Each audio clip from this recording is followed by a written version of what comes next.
So I want you to just kind of sit and rest for a minute and close your eyes if you like, if that helps you to kind of focus. And take several deep breaths just in and out again. And just let that call your attention to this space. Attention. Pay attention. Pay attention to where you are right now. I mean, where you are, and where you are. You are here in this community, in this sanctuary, in this state, in this country, on this beautiful blue planet, whirling through the tailspin of a galaxy. You are unique. You are made of cells and hormones. You are a mix of thoughts, emotions, and values. You are the inheritors of your parents' and ancestors' dreaming. You are part of the human inhabitants on this earth. You are. You exist. You are still. You are connected. You are present. You have a holy spark inside you. You are here now. You are paying attention. Blessed be. And let's just take a few more moments to be together in silence.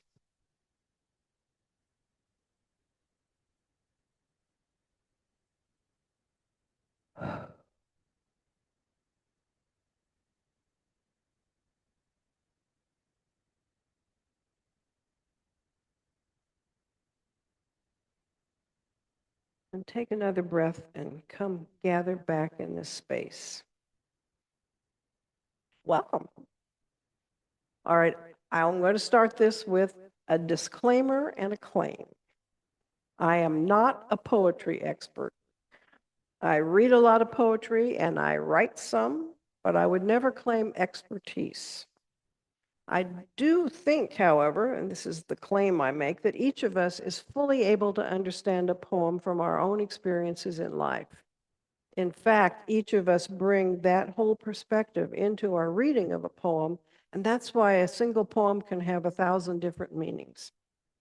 I think we all come equipped from birth with the ability to hear and understand stories, including the stories that are told in poems. So let us begin. I always like to start with these two short selections that I think kind of set the stage for thinking about poetry. The day after the alphabet was invented, someone started thinking up patterns of letters that would stand for real things. STAR would stand for those bright points of light in the night sky that did not burn the eye as the sun did. LILY would stand for the sweet-smelling trumpets that grew in the shade of the biggest trees.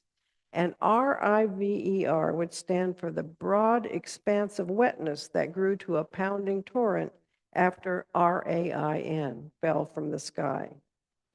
Eventually, the very sight of those words on a page would evoke their presence through the genius of the human imagination, so that it became possible to see a star, smell a lily, or swim in a river without ever making physical contact with any of those things.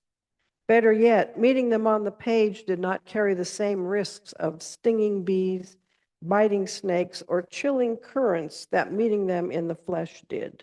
The words offered detours around all such dangers. And that is from a book which I've never read. I've only had this like piece of it called Leaving Church, which now I think I'm going to have to get and read, because if it's that good for a short section, there must be a lot of interesting things in there. And here's another quote from, I'm assuming, a Polish person, Wisława Szymborska. In the language of poetry, where every word is weighed, nothing is usual or normal. Not a single stone and not a single cloud above it. Not a single day and not a single night after it. And above all, not a single existence, not anyone's existence in this world. So there are a lot of things I like about those passages. They show the power of words to reflect and shape our experience of life, to represent the things that we encounter in the world, even our very own lives. And I would make the claim that that's exactly what poetry does. It's just another example of what Martin Heidegger would refer to as the fact that language speaks us. You know, we think we speak language, but the truth is, it speaks us. And I think over the years, I've often talked about how every word in a poem is there for a purpose, and none of them are random or immaterial. Each word contributes to the story that the poem is telling. Each word carries the weight of the whole. So I picked a poem by Emily Dickinson that I think illustrates this, although I am about to kind of torture that metaphor a little bit, so just stay with me.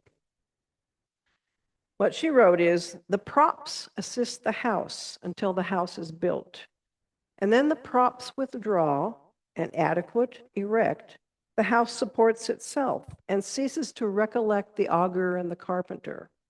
Just such a retrospect hath the perfected life, a past of plank and nail and slowness, then the scaffolds drop, affirming it as soul. So she may be talking, or thinks she's talking, about how a soul grows into itself. I kind of read this also as about how each word in a poem serves to support the whole until that poem can stand on its own. And then we see it in its wholeness and not just as a collection of words. Incidentally, I think this is a good example of a poem that has 1,000 interpretations. It can also be a poem about homes and how they're created, how children are raised. And personally, I used it a lot to think about how I taught my students. So she packed a lot into that little story. So you can feel free at any moment you want to add your own interpretation to that. But this notion of things gathering in a structure to support something in the center and then falling away to reveal it in its wholeness, I think is a beautiful way to think about the words in a poem.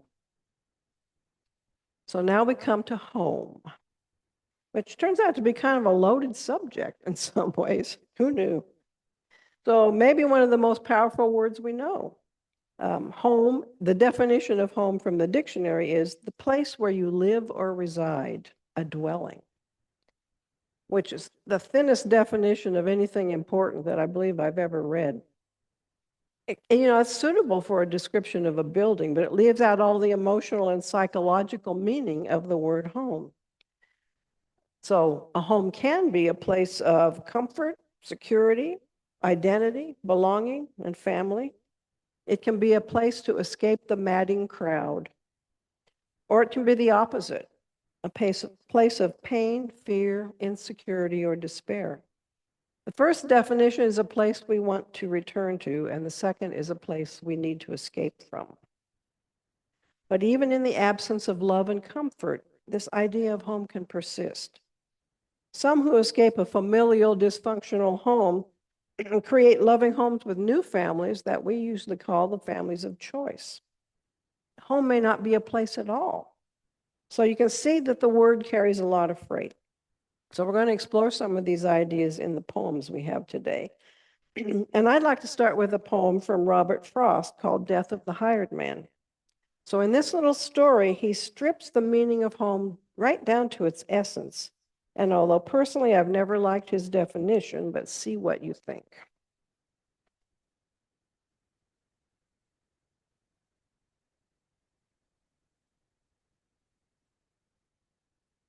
Mary sat musing on the lamp flame at the table, waiting for Warren. When she heard his step, she ran on tiptoe down the darkened passage to meet him in the doorway with the news and put him on his guard. Silas is back. She pushed him outward with her through the door and shut it after her. Be kind, she said. She took the market things from Warren's arm and set them on the porch, then drew him down to sit beside her on the wooden steps. When was I ever anything but kind to him? But I'll not have the fellow back, he said. I told him so last haying, didn't I? If he left then, I said, that ended it. What good is he? Who else will harbor him at his age for the little he can do? What help he is, there's no depending on. Off he goes always when I need him most. He thinks he ought to earn a little pay, at least to buy tobacco with, so he won't have to beg and be beholden. All right, I say, I can't afford to pay any fixed wages, though I wish I could. Someone else can. Well, then someone else will have to. I shouldn't mind his bettering himself if that's what it was. You can be certain when he begins like that, there's someone at him. trying to coax him off with pocket money in haying time when any help is scarce. In winter, he comes back to us. I'm done. Shh, not so loud. He'll hear you, Mary said. I want him to. He'll have to sooner or later. He's worn out. He's asleep beside the stove. When I came up from Rose, I found him here, huddled against the barn door, fast asleep. A miserable sight, and frightening, too. You needn't smile. I didn't recognize him. I wasn't looking for him, and he's changed. Wait till you see. Where did you say he'd been? He didn't say. I dragged him to the house and gave him tea and tried to make him smoke. I tried to make him talk about his travels. Nothing would do. He just kept nodding off. What did he say? Did he say anything? But little. Anything? Mary, confess. He said he'd come to ditch the meadow for me. Warren. But did he? I just want to know. Of course he did. What would you have him say? Surely you wouldn't grudge the poor old man some humble way to save his self-respect. He added, if you really care to know, he meant to clear the upper pasture, too. That sounds like something you've heard before.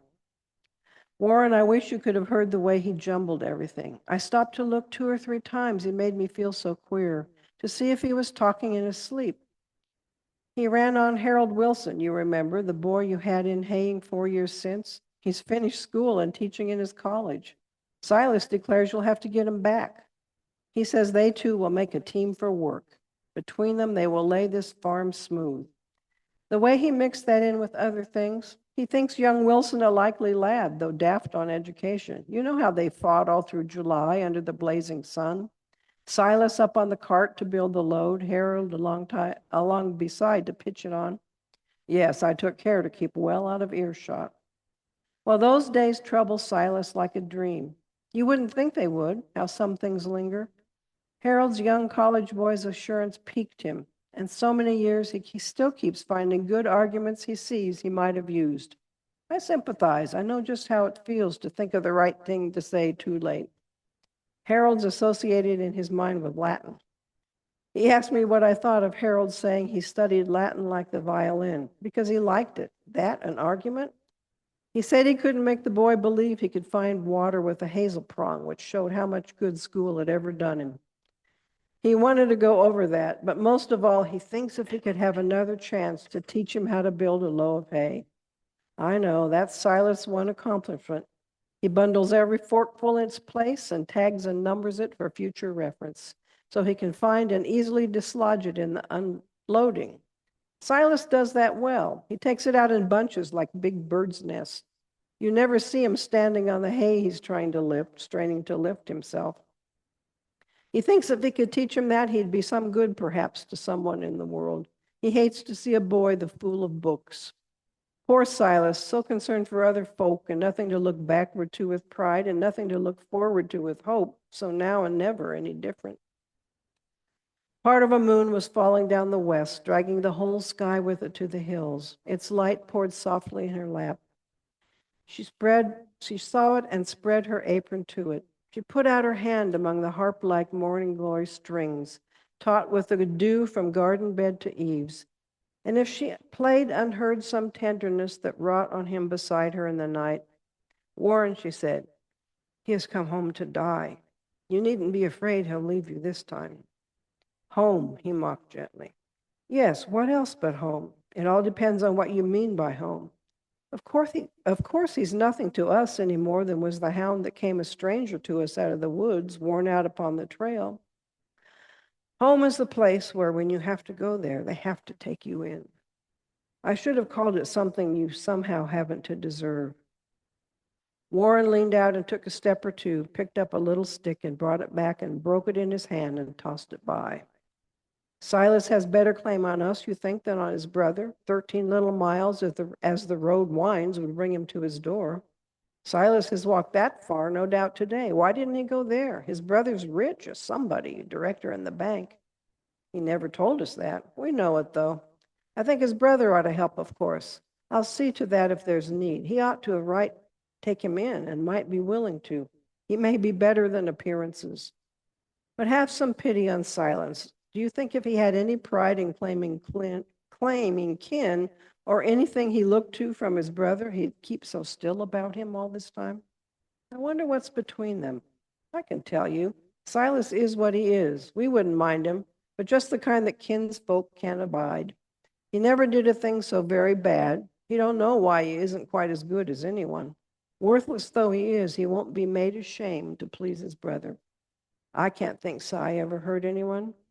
No, but he hurt my heart the way he lay and rolled his old hair on that sharp-edged chair back. He wouldn't let me put him on the lounge. You must go in and see what you can do. I made the bed up for him there tonight. You'll be surprised at him how much is broken. His working days are done. I'm sure of that. I'd not be in a hurry to say that. I haven't been. Go see for yourself. But Warren, please remember how it is. He's come to help you ditch the meadow. He has a plan. You mustn't laugh at him. He may not speak of it, and then he may. I'll sit and see if that small sailing cloud will hit or miss the moon. It hit the moon. Then there were three there making a dim row, the moon, the little silver cloud, and she. Warren returned too soon, it seemed to her, slipped to her side, caught up her hand and waited. Warren, she questioned. Dead was all he answered. It's a longish piece, but I don't know that I agree with his definition of what home is. Home is when you have to go there, they have to take you in. But all of the other parts of this story about this man had a family. And he didn't choose to go there because he didn't feel like that was home to him. He kept coming back to this place that he'd worked, well, not very well, apparently, all those years, except for stacking hay. So anyway, it's a long one to start with, but I just wanted to set the scene a little bit with how differently people think about this idea. All right, so I'm going to hope that you'll indulge me in the same vein. So like when someone asks me where my home is, I usually ask, do you mean where I live or where I'm from? And after all these years in Indiana, I have been here for 36 years, or anywhere else I've lived, where I'm from is still important to me. And it's kind of fundamental, I think, to who I am, which is not to cast aspersions on Indiana. I've had a very good life here, and I can hope to continue that. It's a beautiful state.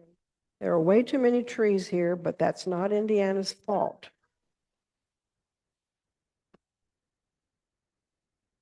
So that's somewhere for me, that place where I'm from is the tall grass prairie. So you can see why, trees are not necessarily my thing. So I am obliged to read you Home on the Range, which is a surprisingly deep little poem once you get past the fact that none of us ever learned anything more than one verse. So here's Home on the Range.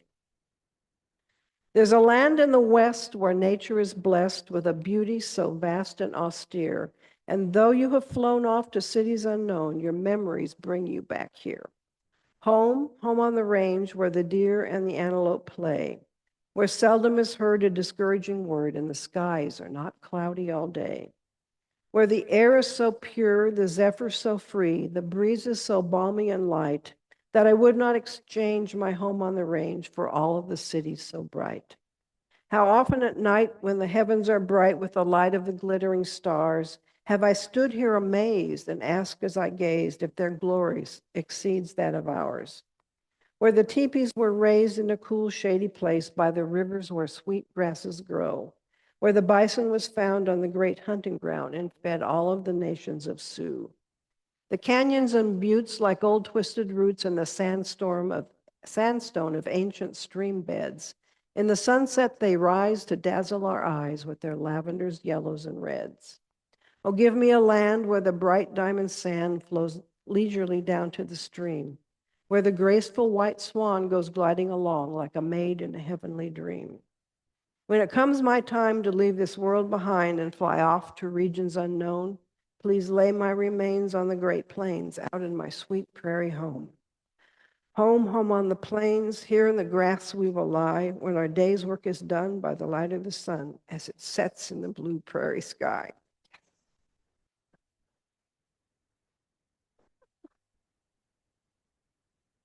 I hope you're grateful that I did not require you to stand and sing that with me.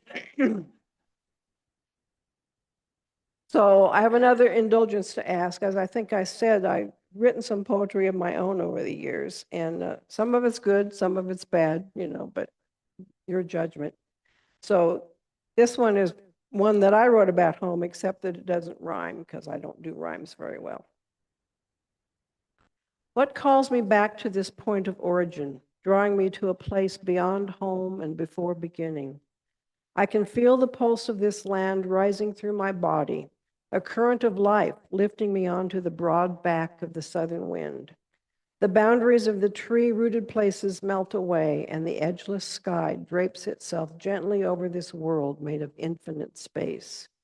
Heart to heart with this prairie, I am entrained to its rhythms. It speaks to me of who I am and could always be. So that's my take on home. Janie, would you like to come up, and I'm going to intersperse the people who brought poems with what I might have to say. So it's not the wreck of the Hesperus, is it?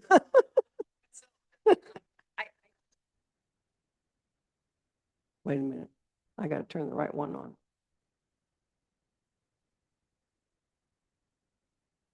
There it is.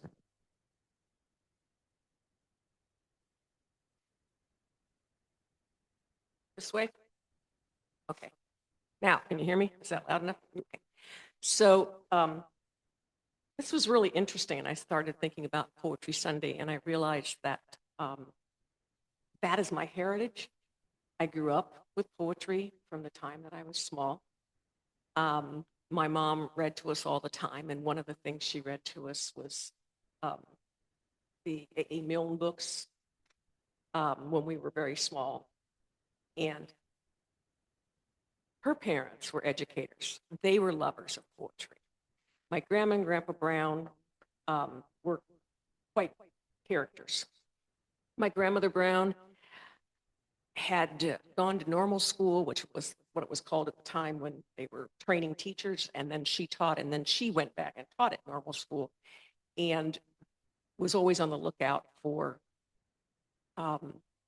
places for her students to be placed.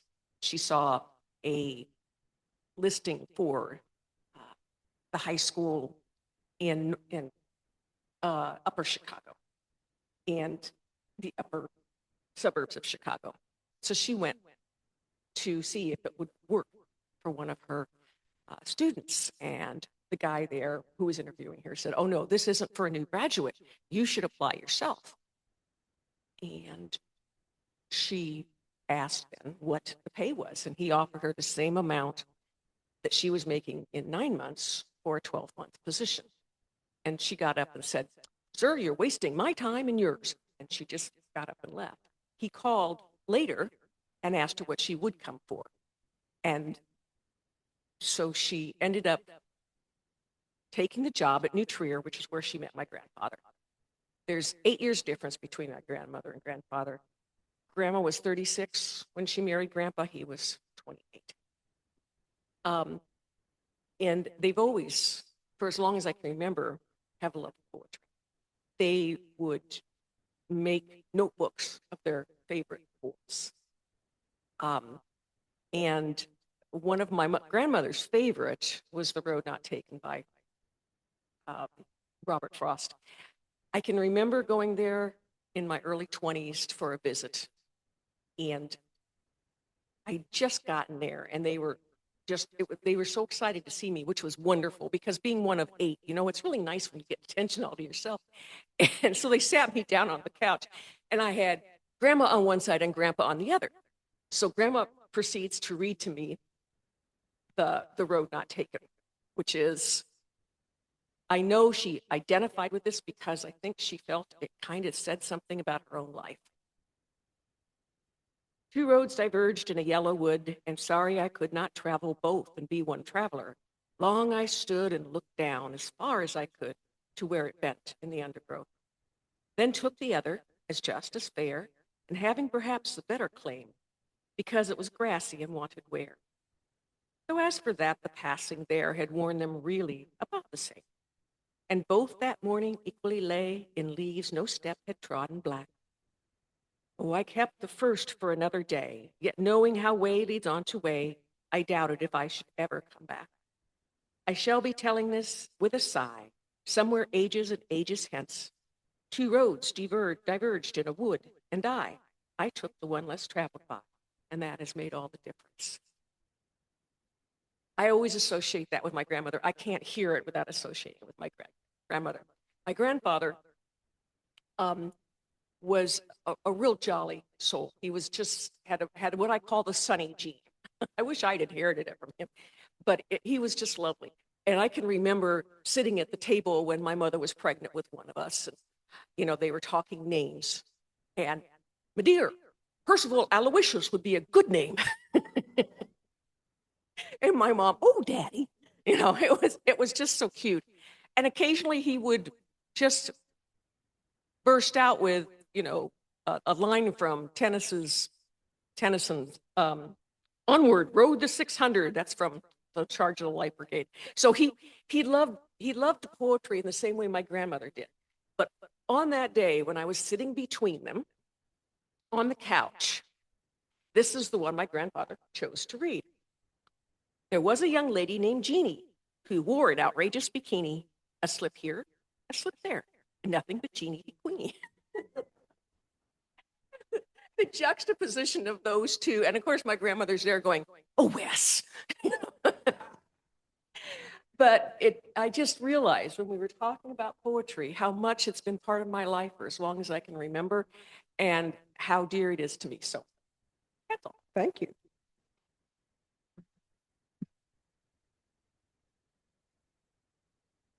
It's also interesting to think about the fact that the poem you read wasn't about home, but it was home. So, yeah. All right. Well,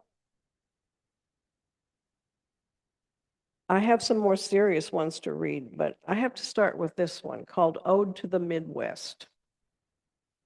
I want to be doused in cheese and fried. I want to wander the aisles, my heart's supermarket stocked high as cholesterol. I want to die wearing a sweatsuit. I want to live forever in a Christmas sweater, a teddy bear nursing off the front. I want to write a check in the express lane. I want to scrape my driveway clean myself early before anyone's awake. That'll put him to shame. I want to see what the sun sees before it tells the snow to go. I want to be the only black person I know. I want to throw out my back and not complain about it. I want to drive 2 blocks. Why walk? I want love and stuff. I want to cut my sutures myself. I want to jog down to the river and make it my bed. I want to walk its muddy banks and make me a withdrawal. I tried jumping in, found it frozen. I'll go home, I guess, to my rooms where the moon changes and shines like television. That just made me laugh. All right. Well, sometimes home is a mixed blessing. Well, honestly, your life is a mixed blessing. I don't know what the difference is. But this is a couple of short poems. One of them by Georgia Johnson called The Heart of a Woman. The heart of a woman goes forth with the dawn as a lone bird softly winging so restlessly on. Afar over life's turrets and vales does it roam. In the wake of those echoes, the heart calls home. The heart of a woman falls back with the night and enters some alien cage in its plight and tries to forget it's dreamed of the stars while it breaks on the sheltering bars. That's a little tough. But it does really perfectly exemplify that whole notion that, home can be this wonderful place, and then at the same time, it can sometimes be a prison for our dreams. All right, and this one is called Homes by Charlotte Gilman. It's a little bit longer, but it's equally focused on the sexes, so you don't get too much of one or the other. We are the smiling, comfortable homes with happy families enthroned therein, where baby souls are brought to meet the world, where women end their duties and desires for which men labor as the goal of life, that people worship now instead of God. Do we not teach the child to worship God, whose soul's young range is bounded by the homes of those he loves, and where he learns that life is all constrained to serve the wants therein, domestic needs and personal desires. These are the early limits of his world. And are we not the woman's perfect world prescribed by nature and ordained of God, beyond which she can have no right desires, no need for service other than in homes? For doth she not bring up her young therein, and is not rearing young the end of life? And man, what other need hath he in life than to go forth and labor in the world and struggle with other men therein? Not to serve other men, nor yet as God, but to maintain these comfortable homes, the end of all a normal man's desires. Shall not the soul's most measureless desires learn that the very flower and fruit of life lies all attained in comfortable homes, with which life's purpose is to dot the world and consummate the utmost will of God by sitting down to eat and drink therein? Yea, in the processes that work therein, fulfillment of our natural desires. Surely man finds the proof that mighty God, for to maintain and reproduce his life, created him and set him in the world, and this high end is best attained in homes. Are we not homes? And is not all therein? Wring dry the world to meet our wide desires. We crown all life. We are the aim of God. Not sure what I think about that one. It's a little disturbing and yet a little true, kind of like home, you know. And here's one I'm not going to read. Well, really, um, it's it's called Home by Edgar Albert Guest, who was a poet who wrote in the 19th century, probably about the same time as James Whitcomb Riley. And they had this tendency to want to write in what they thought was the dialect of the common man. One of the reasons I've never been able to stand James Whitcomb Riley's poetry is that it just feels so demeaning. Thank you, Mary, for that word. Just demeaning. And as if he ever spoke that way himself. And this poem is like that. But I wanted to read the first line because you'll recognize it. It takes a heap of living to make a house a home. And then it goes on for about 60 lines in this fake working class dialect. So you can look that up and read it. There's actually a few good things in there, but we're not doing that one today. Mary, would you like to come read your poem now? Sort of.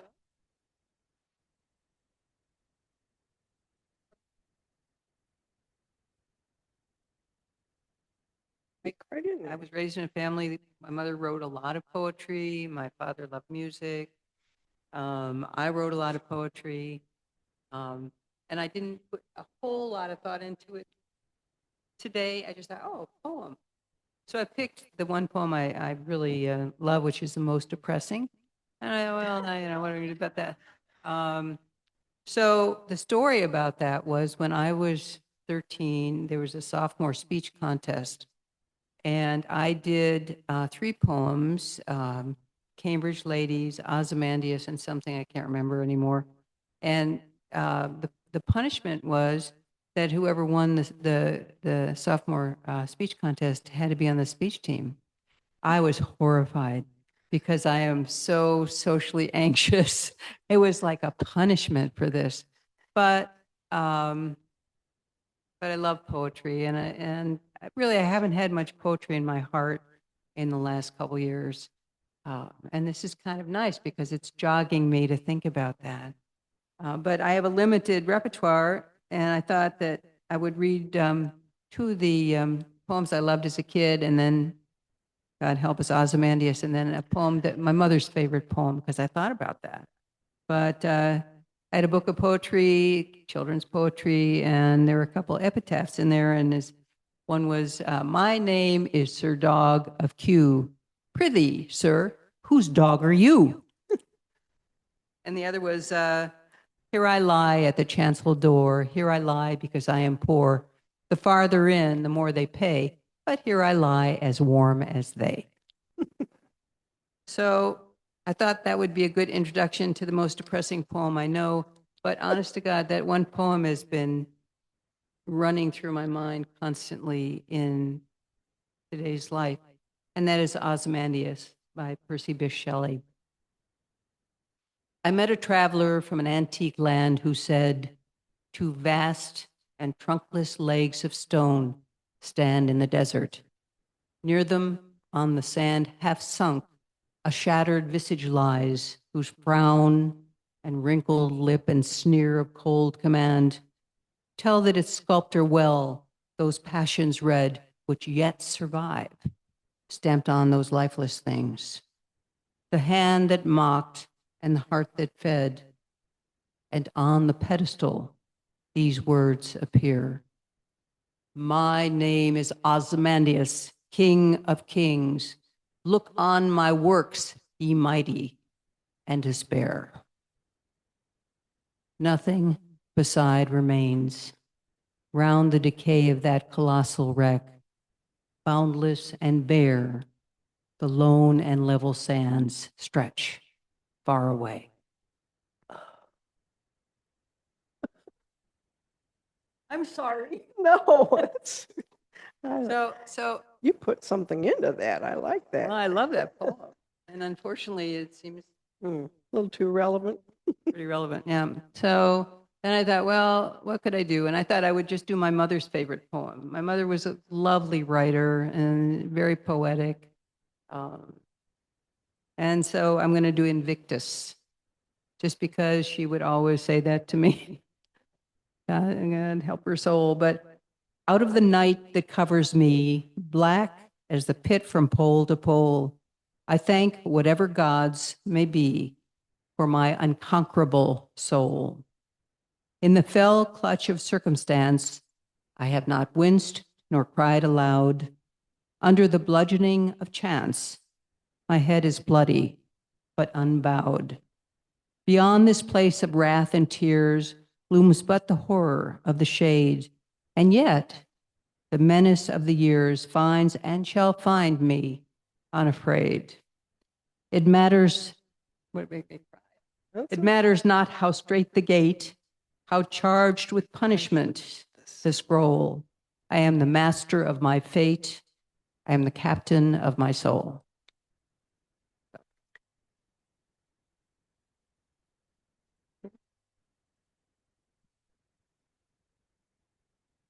I don't know if you intended that pairing the way I heard it, which is here's where we are, but here's who we can still be. Yeah, thank you very much. That's wonderful.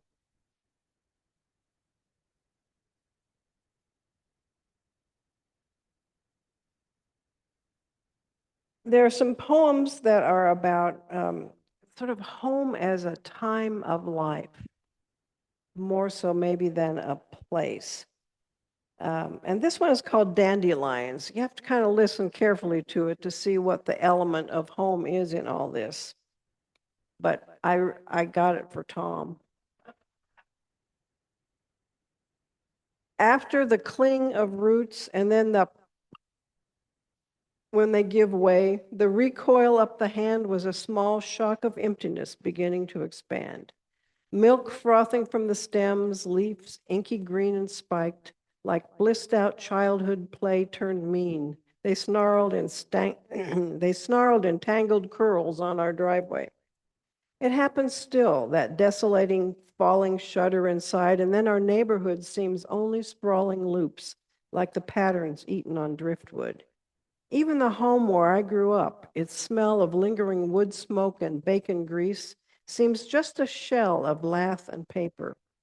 But this strange release follows, this tinge like silver, and I feel the pull of dirt again.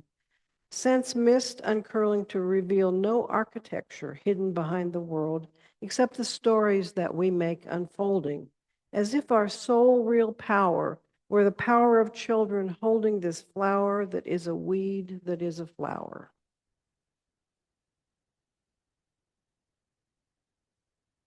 And I think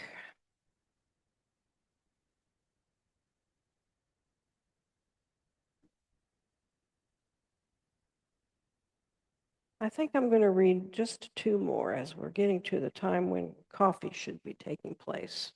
And there can be such a thing as too much poetry, possibly. This is called Often I Imagine the Earth by Dan Gerber. Often I imagine the earth through the eyes of the atoms we're made of.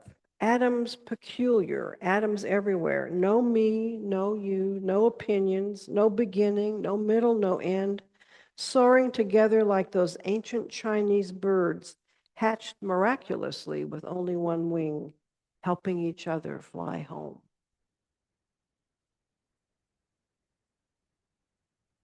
And I want to end with, I don't know if you know the work of John O'Donohue, who was an Irish priest and a writer of blessings. He never referred to his things as poems, but they are. So this one I thought would be a good way to kind of end our poetry about home.